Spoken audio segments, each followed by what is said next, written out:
एक जगह भंडारा का कार्यक्रम हो रहा था, तो घर वाले जो है दानव को भी निमंत्रण दिया और देवता को भी निमंत्रण दिया। दोनों समय पर आ गए। अब दानव का जो राजा था वो कहते थे पहले हम लोग खाएंगे। देवता का जो राजा था वो बोले नहीं, हम लोग दानव से श्रेष्ठ हैं तो पहले हम लोग खाएंगे। घर वाले चिंता में पड़ गया। घर वाले सोचने लगे अब क्या करें, यहां तो लड़ाई बजड़ जाएगा, क्योंकि दोनों का राजा कहते हैं पहले हम लोग भोग लगाएंगे। घर वाले बहुत तेज थे। घर वाले एक प्रश्न रखा, कहा कि देखिए देवता तो बुझते समझते हैं, देवता के अंदर में विचार भी होता है, लेकिन दानव समझने बुझने वाला नहीं।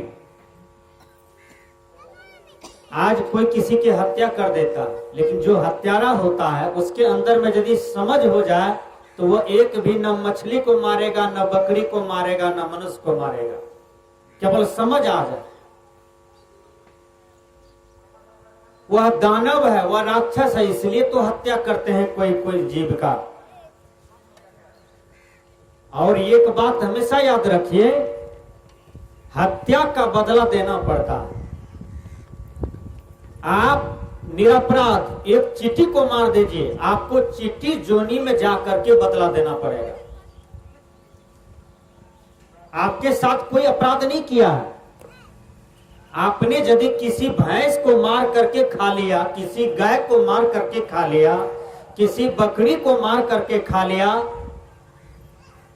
उसका क्या अपराध है आपके साथ? और आपको उसी योनि में जाकर के आपको बदला देना पड़ता है। कर्म प्रधान विश्व रचि राखा, जो जस करहि सो तस फल चाखा। ये तो रामायण का है।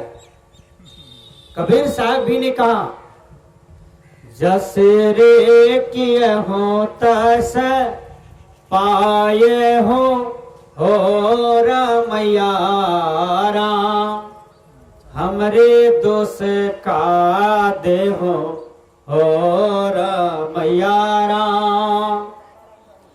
गुरुवर कबीर भी कहते हैं, जो किए हो वही तुम्हारे सामने में आया है। देखिए किसी को बेटा नहीं है, किसी को बेटी भी नहीं है, किसी को मकान भी नहीं है, किसी को धन दौलत भी नहीं है, किसी को पत्नी नहीं है, सब सबके बिना दुखी है। किसी को मां नहीं है, किसी को बाप नहीं है, किसी को सोना नहीं है, किसी को चांदी नहीं है, किसी को हीरे नहीं है, किसी को जमीन नहीं है। यहाँ सब गाल पर हाथ दे करके सोच रहे हैं, सब कोई न कोई दुख से ग्रसित है। इसलिए बंदी छोर कबीर ने कहा, तन धरी सुखिया काहू देखा, जो देखा सो दुखिया हो। शरीर धारण करने का यही फल है कि सबको मैंने सुखी देखा।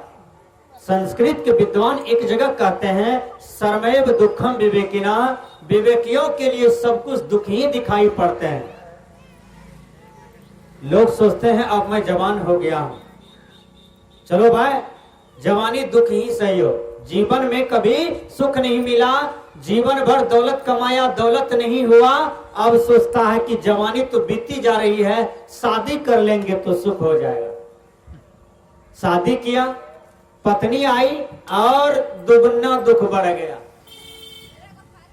अब सोचता है कि शादी किए तो सुख नहीं मिला, चलो 4-5 बच्चा हो जाए तब सुख हो जाएगा।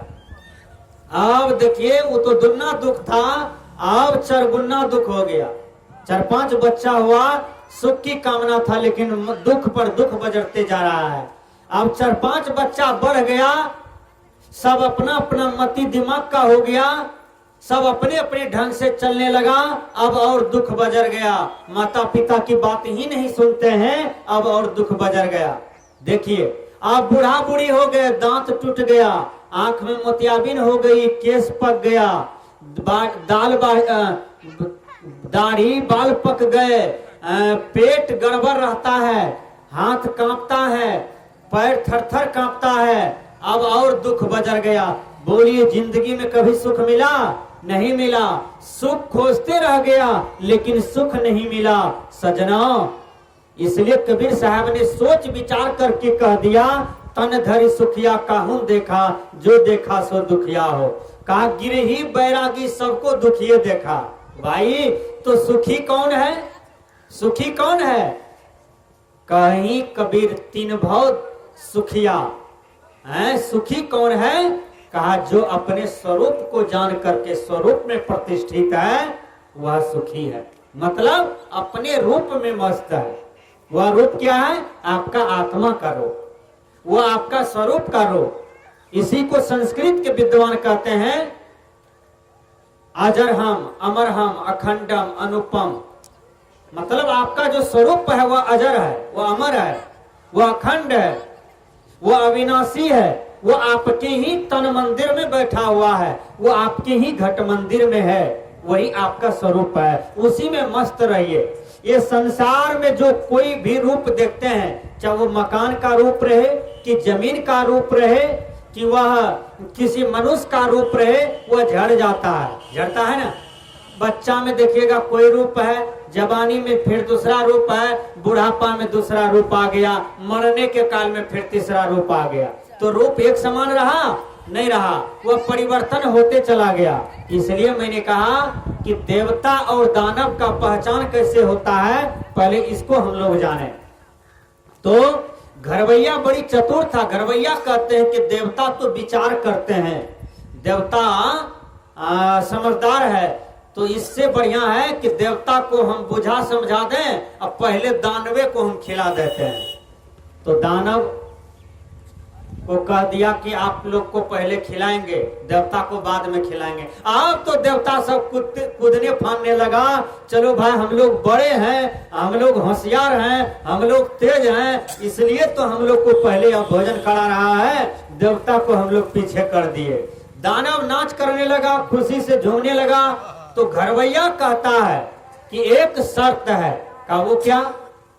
का शर्त यही है कि आपके हाथ में फट्टी बांधेंगे, दोनों हाथ में, यहां तक, कांख तक, कांधे तक फट्टी बांधेंगे और तब लड्डू परसेंगे। लड्डू रसगुल्ला का भोज था। अब सबके आगे में लड्डू रसगुल्ला दे दिया, सब दानव के हाथ में फट्टी बांध दिया। फट्टी बांध दिया। अब दानव ऐसे उठा के लड्डू ले यहां से छोड़े तो नाके में डूब जाए। हैं? एक भी लड्डू नहीं खा पाया। सारे लड्डू आगे में गिरा पड़ा हुआ है, हराया ढेरियाया हुआ है, कोई नहीं खा पाया। क्योंकि बुद्धि अच्छा रहेगा तब तो उसको लूर ढंग अच्छा होगा। हैं? बुद्धि खराब था तो लूर ढंग कैसा होगा? देखिए, इसलिए तो वो असुर कहलाया, इसलिए तो दानव कहलाया। अब देवता लोग भूखे उठ गए, दानव लोग भूखे उठ गए। अब देवता की पारी आ गई। देवता बैठ गए। देवता को भी शर्त रखा कि आपको भी लड्डू मीठा का भोज देंगे, लेकिन हाथ में पट्टी बांधेंगे। बांध दिया। देवता देखिए कितना चतुर है, कितना होशियार है। देवता कितना प्रेम का जीवन जीता है। अपना आगे का लड्डू उठा करके पड़ोसी वाले को मुंह में घुसा दिया। हैं? ऐसे जो बगल में था उसको दे दिया। अब उसको कहा तुम अपना वाला हमको मुंह में दे दो। दोनों का काम बन गया? बन गया ना? बोलिए, आप भी ऐसा कर कीजिएगा। दो आदमी खाने बैठ जाइएगा, अपना हाथ में फट्टी बांध लीजिएगा, दोनों को दोनों कहिएगा बांध दो। अब ऐसे खाइए तो नाक में गिरेगा, अपना खाइएगा तो नाके पर गिरेगा, एक कोटो नहीं खा पाइएगा, आंखें में गिरेगा, गाले पर गिरेगा।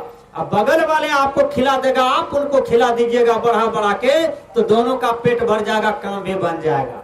देखिए, वही काम देवता किया।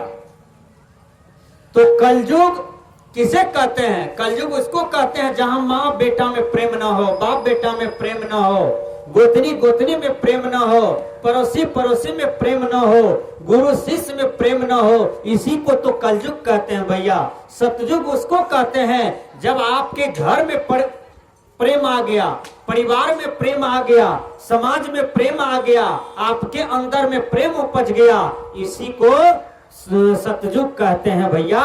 और याद रखिएगा कि आपको कलयुग नहीं लाना है, आपको लाना है सतयुग।